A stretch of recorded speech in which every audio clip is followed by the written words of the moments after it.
Good morning, everybody. I'm here with my guest, Kerry Lenz, to talk about a really critical topic. And I say that boundaries, Kerry, are best served year round, but I cannot think of a better time to reinforce them than this time of year.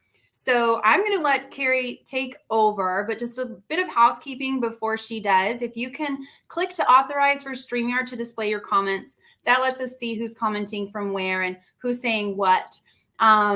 And I am going to get over to the comments myself and let you take it here from here, Kerry. Are you ready? I am ready. Thank you so much, Michelle. Hi, everyone. My name is Kerry Lenz. I am the Thought Nurse Life Coach. I want to just give you a little background. I co own Rice is More Than Floor with my amazing husband, Brad, a mom of three very busy teenagers, and a registered nurse, a graduate from University of Wisconsin-Eau Claire.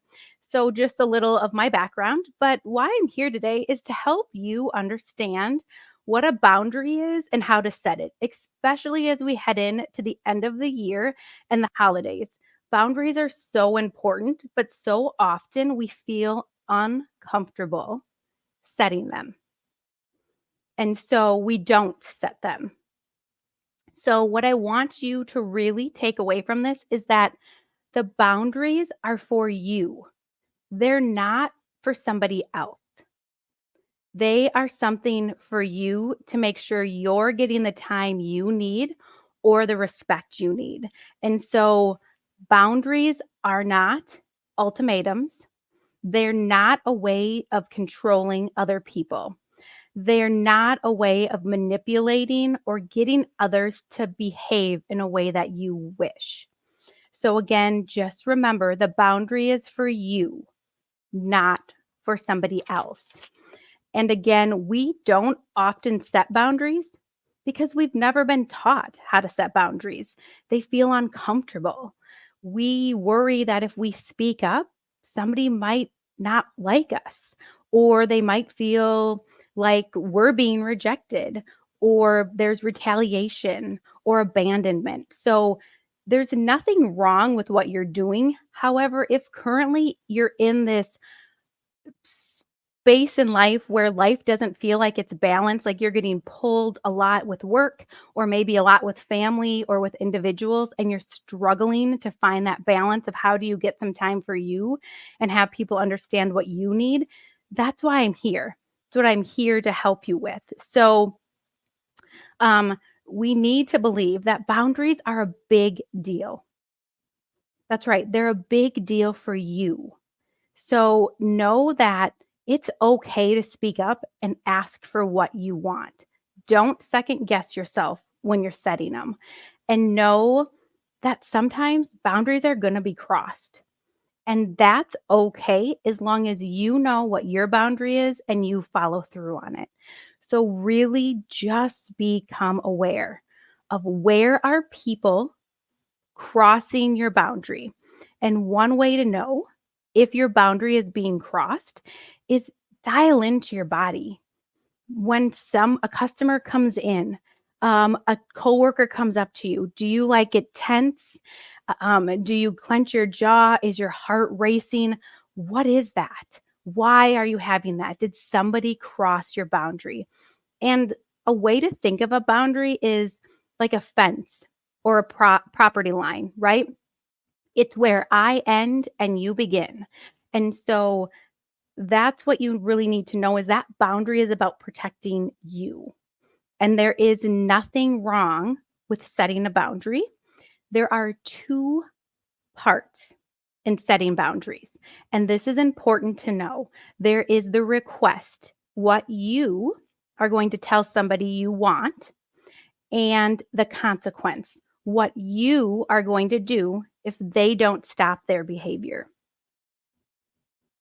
So, again, the request is asking what you want, and the consequence is for you on what you're going to do if they don't stop their behavior.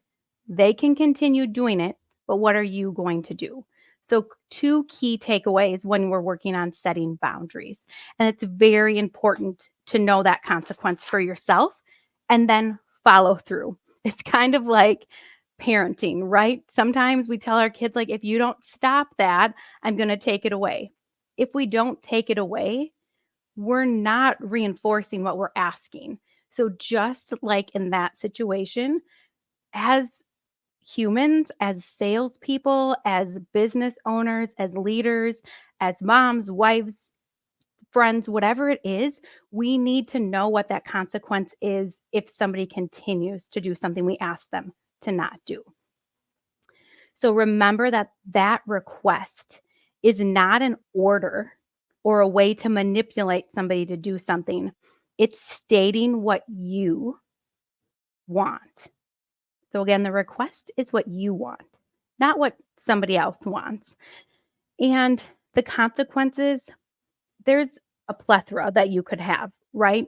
But some of the main ones are like walking away or pausing. It's very hard sometimes for individuals to just stop and not feel like they need to respond immediately. And so when somebody responds immediately, a lot of times it's a reaction. And then you regret how you reacted. So instead of reacting and regretting, attempt to pause and really think about how do you want to respond in the situation and prioritize yourself and people. That is going to be critical in setting these boundaries. Remember, we are responsible for our boundaries. And what does that mean with the people we love and the people we work with? So if you're always giving and giving and giving, you need to know, how are you going to stop giving to the takers who are just going to continue taking from you? And so what are you going to do? Because we can't control other people. We can only control how we show up and how we set those boundaries. So be aware where resentment comes up for you. This will reveal where you need to set boundaries. So an example might be right now, where's resentment coming up for you as we head into the holiday season? Thanksgiving is right around the corner. Where are you feeling that tension that I don't feel like being here? An example that I have with a recent family member is our family of 5 has made a hard go rule. That means the boundary is for our entire family, including my children. If we go to Thanksgiving, we're going to go at 10 a.m. We are going to stay and enjoy. And the hard time we are leaving, which means all of us are on the same page, is 1:30. That's a boundary we've set with our family for ourselves, not for anybody else, but for ourselves, because we know that we have obligations for the next day and want time to decompress and be as a family. So again, boundaries don't always have to be walked around and spoken out loud to everybody. But as a family of 5, we sat down, and for a while we struggled. We didn't have that boundary of what is our hard leave time. We would just say, we'll kind of see what happens. We'll see how it plays out. All of a sudden I was ready to leave, but my husband wasn't. Or my kids were like, can we leave? Like, we've had enough. Can we go? And I wasn't. I was still chatting. So now we know, and it's not a constant battle, and we're not constantly looking at our watches. If for some reason one of the kids wants to stay past that hard leave time, they can. That's their choice. I'm not going to control them. They just know as a family, our car is leaving at this time. Or if my husband wants to stay, he can stay too. But whoever wants to leave knows that that's the boundary. At 1:30, we're getting in the car and we're headed out. Again, that's not, we're starting to say goodbye. Another thing is, setting boundaries sometimes brings up a fear of conflict. What if? There's all these what ifs that surround. What if I tell them I'm going to leave and then they're mad at me? What if I tell them I'm going to leave and they don't invite me next time? All these what ifs we make up in our head. And so often we don't want to have the conflict, whether it's conflict with ourselves or conflict with somebody else. But I want you to know that conflict isn't a bad thing. That is how we grow. That is how we become more independent and set these boundaries for other people. So we need to stop avoiding the conflict and go into it with grace and compassion. State the facts, make your boundary known, and be okay being uncomfortable. We cannot grow if we are not being uncomfortable. So I really want you to know that you might have internal conflict while setting a boundary, or you might have conflict with somebody else. Maybe it's a family member. They don't understand why you can't stay all day. It's okay. The thing you need to know is that it's okay to agree to disagree, and you know what you need. You're not controlling their behavior. You're not telling them that they need to leave. You just are doing what's best for you. And so setting boundaries can be a little bit of anxiousness around there. There can be some anxiety, but I challenge yourself to really be okay with it. Sit with it. Ask yourself, do I want to resent this? Or do I want to just feel a little bit uncomfortable and have just a little bit of guilt for saying um, that you aren't going to be able to be there? So I just want you to know that. And Michelle, I am not seeing the comments. But if anybody has any questions or concerns, go ahead and put them in the comments and I will see if I can get them to show for me here as we work through this. But again, just kind of wanting to go over, it is uncomfortable to set boundaries 100%, especially if it's something that you have never done. So I see Christina has a question. You can go ahead and put it out there, Christina, and I can watch for it and answer it when it comes, okay? So I just want you to know that when you're getting ready to set that boundary, maybe take a walk, shake your hands, get some of that energy out of you. Just sit with that uncomfortableness for a little bit. Maybe do some breath works. Breathe in for 4, hold for 4, breathe out for 4. Those are just some things to kind of help get that energy to a place where you feel comfortable enough to kind of set that boundary. So just making sure that you have that. I wanted to go over a few examples of boundaries and how you can kind of put them in play. So I'm going to start with one that deals with work-life balance. And the whole thing of work-life balance has always been, I'm just checking to see if I can get in to the comments for you, Christina, because I can see that you are attempting to. So let's see if it'll let me see your comment. Okay, so Christina asked if you have an event that you plan to say 10 to 2 p.m. and people aren't leaving until after 2, what happened to me? And so what I oftentimes do is, like, you have an event and you say you're coming from 10 to 2 and people aren't leaving till after 2. That's okay. That's them. If you have other obligations, whether it's a personal thing or you just know that from 10 to 2 is about all you can handle, it's okay to leave. It's okay if other people are still there. That's where we have to embrace that uncomfortableness of being able to walk out. Oh, so this was in Christina's own house. So you had like an event that you maybe had planned from 10 to 2 and people aren't leaving until after 2 p.m. Okay. I see what you're asking for, Christina. In that situation, that is where in the invite to an event, be very clear on what your expectations are. So oftentimes we say 10 to 2, but we don't say specifically like we are leaving, like everybody please needs to leave at 2 o'clock. So a lot of times I tell people to go back to being very clear in what we're expecting in an event. So, one thing I would say going into that event is saying something like, we're having this event and it's from 10 to 2. I need to make sure everybody's gone at 2 because we have something else planned after that. Saying it up front. And then as it gets closer to 2 o'clock, just talking to people and letting them know, like, we're wrapping up at 2 o'clock.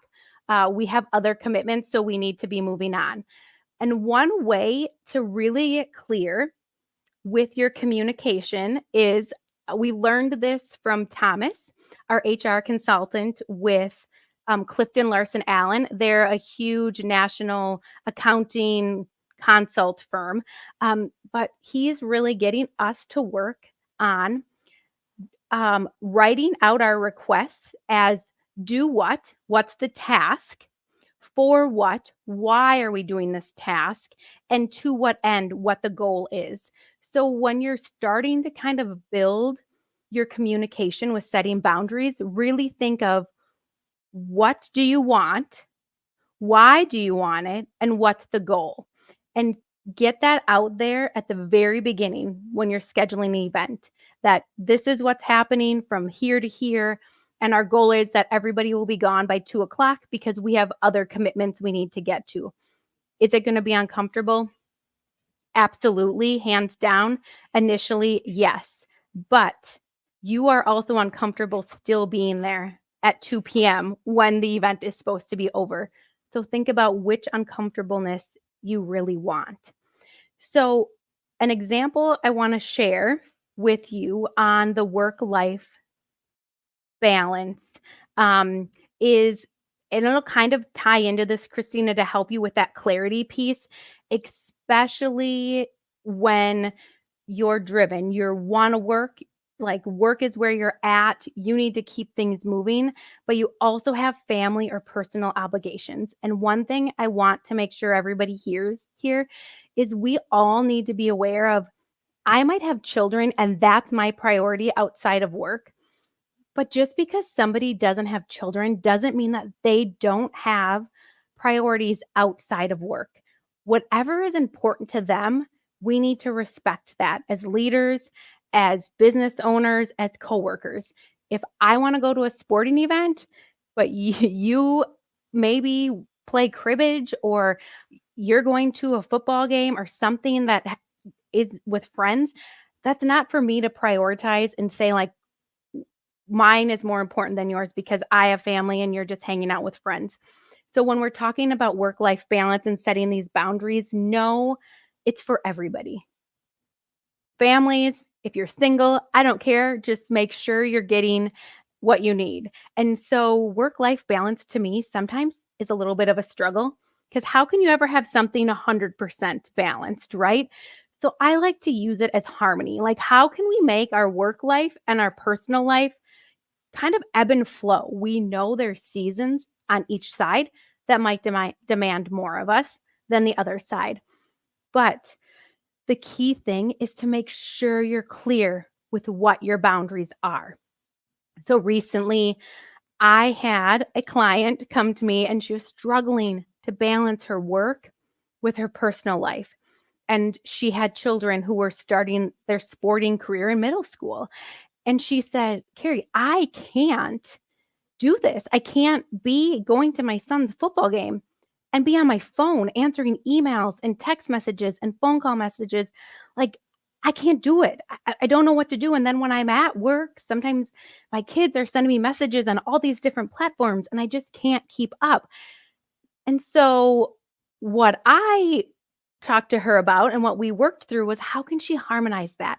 How can she clearly tell both sides what she needs and what she is going to do without causing a huge uproar with anybody thinking she's not? And then she's either 100% priority focused at work or she's 100% priority focused with her family.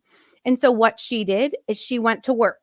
She told her entire team, I'm going to be here from 8 a.m. to 5 p.m. I am available to you that whole time. Whatever you need, work is my priority. while I'm at work, my office door is open, my phone, I'll check my emails. Any of the apps that they're working on at work, she is going to be following up on. Her request was after 5 p.m. She would not be responding to any messages. The only way she would respond is if it was truly an emergency after hours and they called her on her cell phone. It worked fabulously because she followed through on what her request was. And the consequence was the team would not get a response from her. So if they needed her, they knew when she was available, and she had to remove herself from those apps and not be checking during the football game her email and then responding and then getting frustrated that her team kept asking her questions even though she wasn't at work. She had never set the boundary for them. So now they know that's her boundary. At 5 o'clock, if it's an emergency, they know what her definition of emergency is. They need to call her and she will answer. But she will not reply to any other messages until the next business day. That is what she does. And then on the flip side, she's with her family then after work. And on the flip side, she did the same thing with her family. They know when she's at work, work is her priority. Work is where she needs to focus. And if they need to get a hold of her, they know they need to call her. That means call her cell phone or call her business phone, the main line. But she will not be checking Snapchat, Messenger, Telegram, any other app. She just clearly made it. And that is for her peace of mind. She knows that her kids can message her and they know that they won't get a response potentially for hours. But she knows that she has peace and she has harmony with work and life, knowing that anybody that's close to her knows, call if it's an emergency. Call if you need a response right now. And most of the time, a majority of us aren't working somewhere where that response time can't wait. But again, it helped her. It helped her specifically make a linear cut between work and personal and what was prioritized during what time. So just really be aware of those little things. But family time or personal time is huge. And if you want that harmony or work-life balance, whatever you prefer, just really work on that. Another example is saying no to unrealistic demands. I think we've all had it where we have a client or a customer come in and make an unrealistic request and expect an immediate response. And we have to remind ourselves again, there is no emergency, especially in flooring. There's no flooring emergency. Like we do have time to pause, take a deep breath, and figure out, how can I say, no, we can't meet this expectation without losing a client? So a client who comes in because they're hosting a party, I think we've probably all experienced this. One that comes to mind, which was fairly early on in my flooring career, was a family coming in. Their child was graduating. It's April. Their child's graduating in May, and they want their whole house redone. They've known for 18 years that their child is going to be graduating. And now they want us to meet these expectations and get all this material ordered in and measure and do all these consults. So sometimes we really have to think of, what can we do? How can we do it? And is it okay to say no? Because if you don't say no in that situation, more than likely you're going to overpromise and miss the target and have a really upset client and family because their house isn't done for their child's graduation. So instead of just kind of getting into it and thinking like, yep, we can, yep, we'll make it work, slow the process down. Ask them questions, get to know what they're looking for, and tell them, set a boundary, like, this isn't something we can complete the entire home in this timeline. However, let's see which areas we can work on. By doing that up front, you're helping them understand what they're also setting themselves up for. That there's only so many true business days in a month, and it's not 31 like a lot of people think. So know that the conflict is okay and that communication is okay. And again, it's talking back and forth, but it's also setting a boundary for you, knowing you can't meet that expectation. So you can either have a client that's somewhat upset because you were honest and said, we can't do the whole project, but we can help you work through the main areas, versus have a client with their whole house tore up because they thought you were going to be able to do that. So just kind of keep that in the forefront there.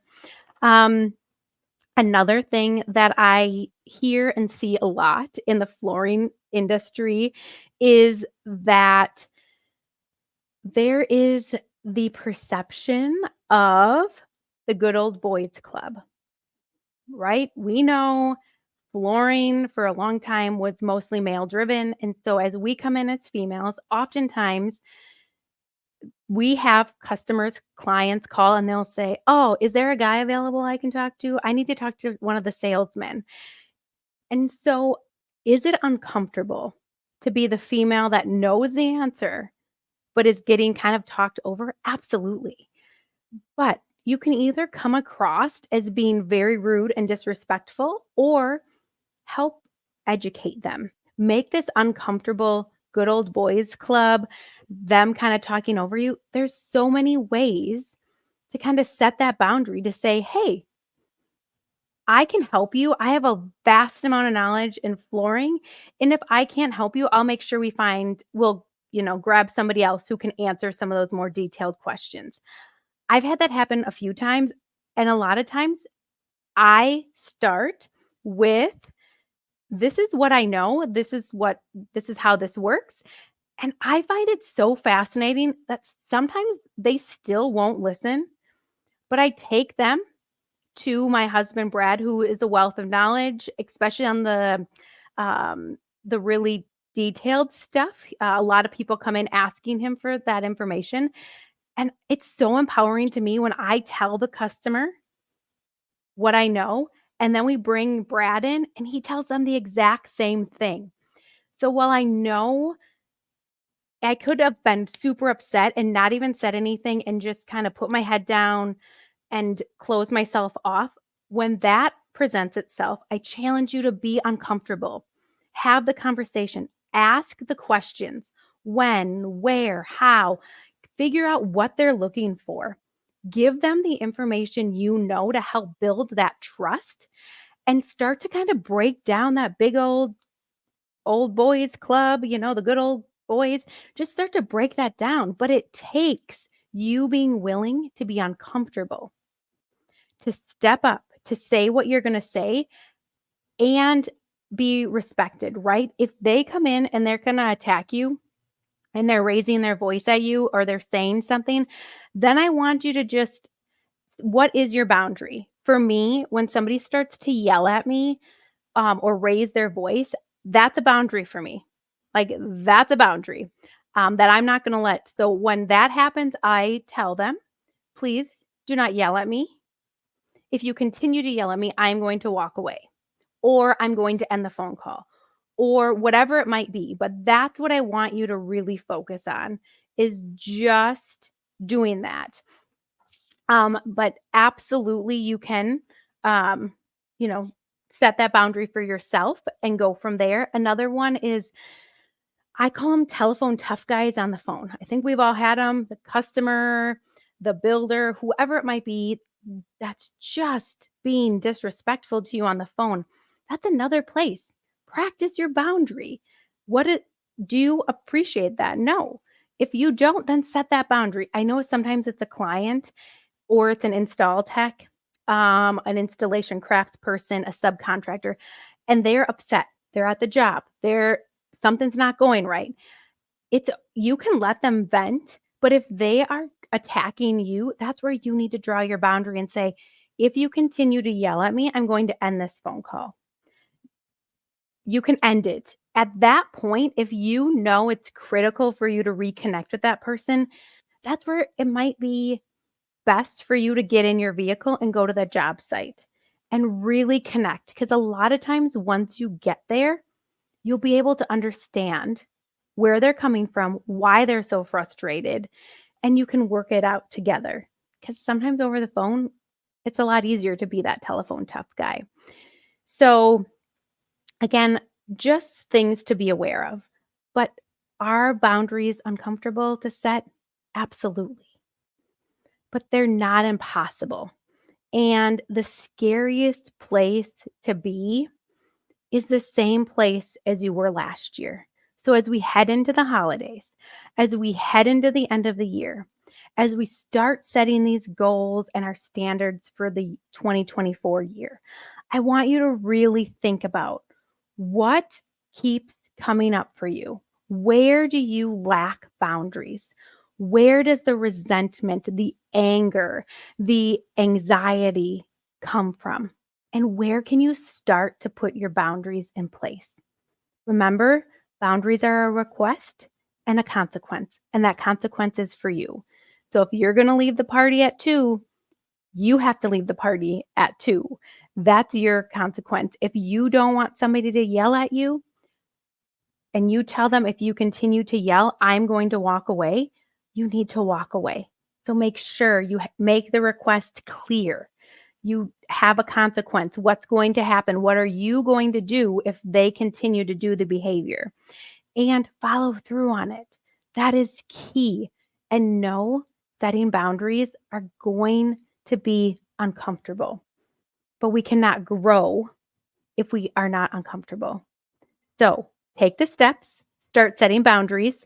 Let's work on finding that harmony or balance in life.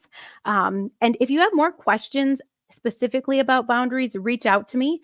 I can be reached at thethoughtnurse@gmail.com. I can also be reached. I have a Facebook account as well as my website. So feel free to just reach out to me. But I just challenge you, as we wrap up this year and we head into the new year, show up how you want to. Show up for that holiday event or that party, excited to be there, not resentful because you don't want to be there past a certain time. Set your boundary and leave. Speak what you need and leave. It doesn't have to be a big fight. It doesn't have to be something that happens last minute, and you don't have to share it with everybody. But if you want to, you can. I don't walk around telling people, like, if you hit me, I'm going to leave. That's just something that I know. If somebody was to try to hit me, they came into the store, they were angry and they were violent, that's a no-go for me. But I don't walk around telling everybody that. So remember, there's differences in how you communicate your boundaries. But again, I have all the faith in you that you can set these boundaries and follow through and just see how it changes your world. Thank you so much for joining today.